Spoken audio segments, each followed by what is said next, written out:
I just don't have the time or patience for that stuff anymore. By this point in my life, I just want shit to work.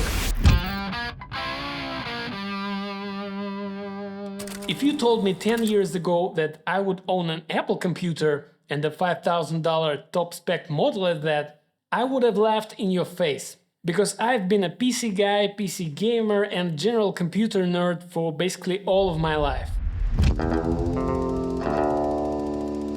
When I was, I think, maybe 6-7 years old, my mom started a new job as a graphic designer and bought our first computer. It was a first-gen Intel Pentium PC with Windows 95. That off-white color, big CRT monitor, floppy drives, SCSI connectors. If you are in your 30s or older, you know what I'm talking about. The funniest part is that I think the whole setup cost like $200 back then. And even adjusted for inflation, that's just crazy. And Macintosh wasn't a thing where I grew up. Nobody had them. I wasn't even aware that there are some other kinds of computers. So that PC had Doom, Descent and Duke Nukem 3D on it, as well as CorelDRAW and Photoshop. And that was it for me. From that point on, that computer became my obsession. I've assembled my first PC when I was 13 years old or so, right around the time where the internet was booming. And I've been a tech support guy for my friends and my family for as long as I can remember. All of you nerds out there know exactly what I mean. It was part of my identity, being the tinkerer, you know, the troubleshooter.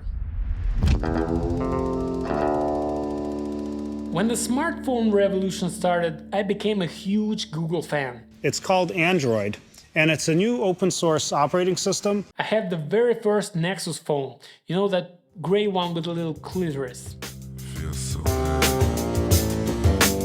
I even tried to get an internship at Google, didn't make the cut though. But the whole ethos of Android and Google, you know, open source and open ecosystems, I just really bought into that stuff. I think I thought about it as some kind of digital socialism, which is of course super naive. So then the iPhone came out. And we are calling it iPhone. And I think that's when I first became aware of Apple as a company, and I immediately hated them. They seem to have stood against everything that I believed to be good as a PC guy, as a Google guy. First iPhones were closed down, dumbed down, you couldn't customize or change anything. They were overpriced and marketed aggressively based on some kind of elitist virtue signaling. The sesame seeds on the bun are there because we put them there. And to a large extent, some of those things still hold true about Apple today.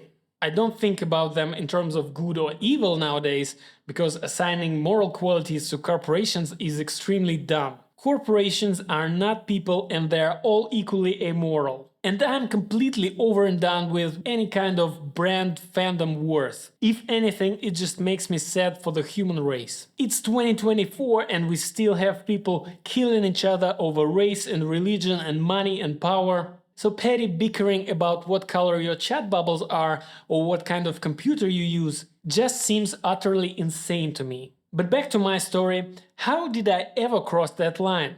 How did I get from an Apple hater to a guy with a $5,000 MacBook Pro?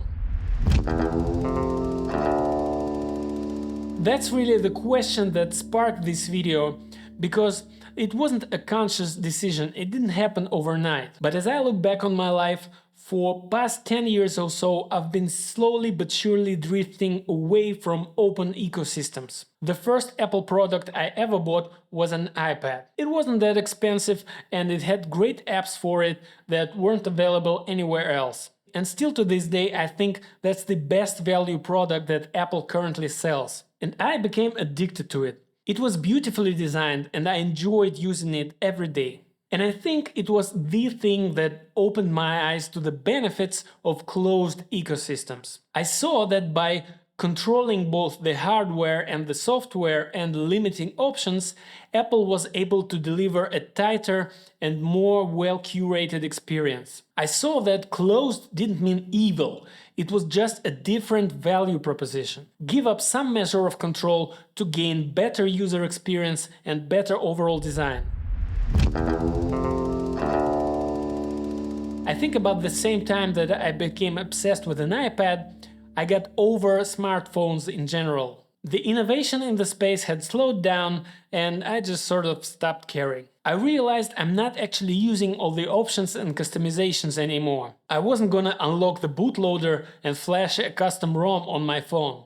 I was done with that stuff. And I was frustrated that my Android phones slowed down considerably every year and I had to reset them manually from time to time when they froze or crashed. I didn't like that every app looked different and there was no design cohesion. But most of all, I was pissed that professional apps for creators always seemed to come out on iPhone first, or sometimes even only on iPhones. So when iPhone 6 came out with that slick new design, I switched and never looked back. I found out that for a portable device, I actually prefer a closed ecosystem.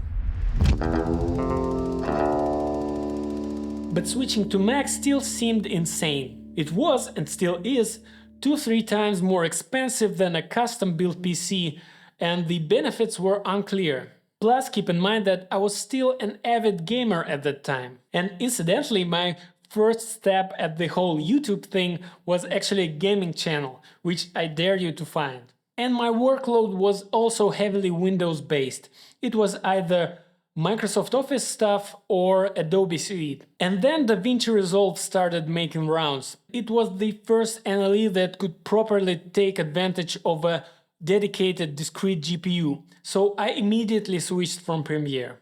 And about the same time my video production business started picking up steam, so I became even more entrenched in PC world and built my monster editing machine that I'm now gonna be selling.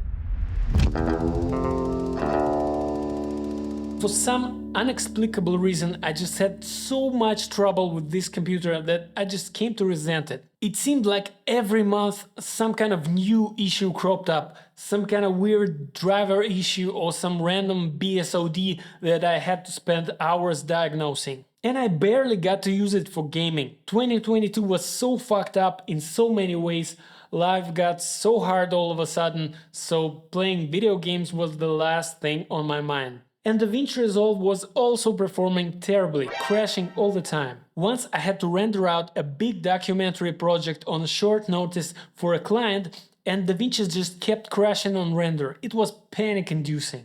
I felt completely let down by my main work tool.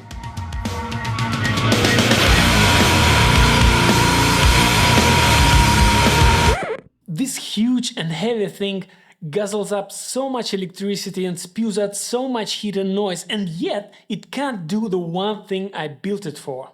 And of course, on the Blackmagic forums, every other armchair asshole was like, "Oh, your hardware is not strong enough." And I was like, what the fuck do you mean? I just built this thing. And then I started thinking, was it always like this? Did I just take it as part and parcel of the PC experience? Maybe as I got older, I just lost patience for that stuff. You know, reading forums, rolling back drivers, editing registry values, looking up QVL lists, flashing BIOSes, all of that stuff. It just suddenly hit me that I don't want to do that stuff ever again in my life. I don't want to overclock, I don't want to water cool. I just don't have the time or patience for that stuff anymore. By this point in my life, I just want shit to work. Work. W-E-R-K.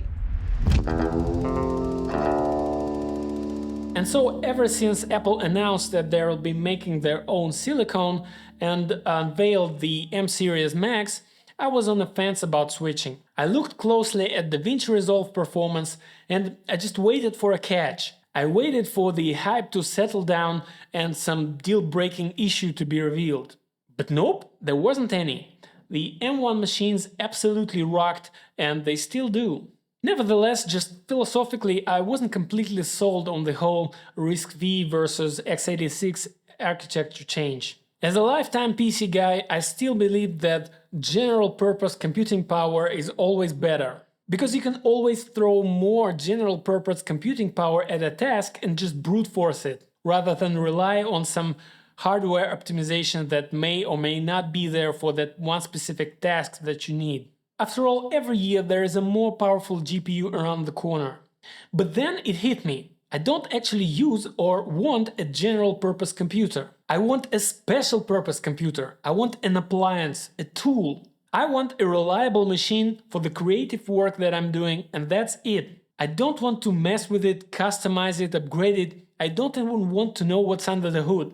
I just needed to do the one thing I bought it for, do it fast and with 100% uptime. And sure, I lose out on some PC gaming, but frankly I don't really have that much time for that anyway. And things like PlayStation and Steam Deck and Switch look much more appealing to me nowadays. Because at the end of a workday sitting in front of a computer, the last thing I want to do is sit in front of a computer some more. And incidentally, the one game that I'm actually excited to play is Baldur's Gate 3, and that happens to run beautifully on M Series Max. The only difference is that I can play it in bed because all that power comes in a portable package that I can take with me anywhere. Anyway, I thought so long and so hard about switching that by the time that I decided to pull the trigger, the third generation of this chip hit the store shelves.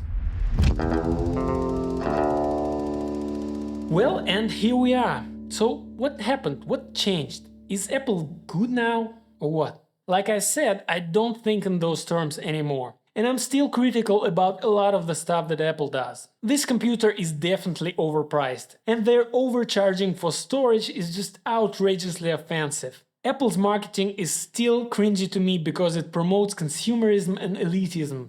So I can still be critical of those things, while still seeing the value of closed ecosystems. Because my priorities have changed. By this point in my life, I'm done tinkering and troubleshooting. I don't want to be limited or slowed down by tools. I want a reliable, bulletproof tool that works 100% of the time, and I'm willing to pay the premium for it. Because at this point in my life, time is harder to come by than money. And if there is some way to spend money to buy my time back, I'll do it in a heartbeat. So I guess that is what happened. Apple hasn't changed in the last 10 years, but I have. Thanks for watching.